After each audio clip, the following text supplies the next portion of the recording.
మహిళలు ఆర్థిక స్థిరత్వం పొందడమే లక్ష్యంగా ప్రభుత్వం ప్రత్యేక కార్యక్రమాలు చేపడుతుందని రాష్ట్ర ఐటీ పరిశ్రమల శాఖ మంత్రి డి శ్రీధర్ బాబు పేర్కొన్నారు.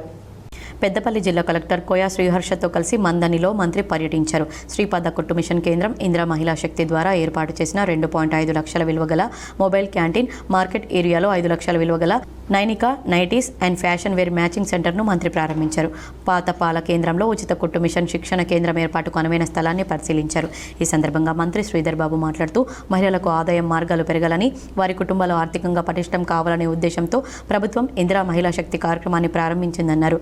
ఇందిరా మహిళా శక్తి కార్యక్రమంలో భాగంగా మహిళలచే కుట్టు మిషన్ కేంద్రాలు, మొబైల్ క్యాంటీన్, వివిధ వ్యాపార యూనిట్ల స్థాపనకు కృషి చేస్తున్నామని తెలిపారు. మహిళలకు ఉపాధి కల్పించాలనే ప్రయత్నంతో మంతనిలో ప్రత్యేక కార్యక్రమాలు చేపట్టామని తెలిపారు. మహిళా సోదరిమణులు వ్యాపార విస్తరణలో ఎటువంటి కార్యాచరణ తీసుకున్నా ప్రభుత్వం తరపున పూర్తి సహకారం అందిస్తామన్నారు.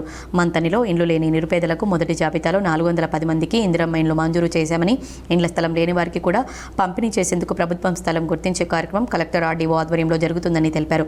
ప్రజలు ఓపికతో ఉండాలని, ఇచ్చిన ప్రతి హామీని నెరవేరుస్తామని మంత్రి స్పష్టం చేశారు.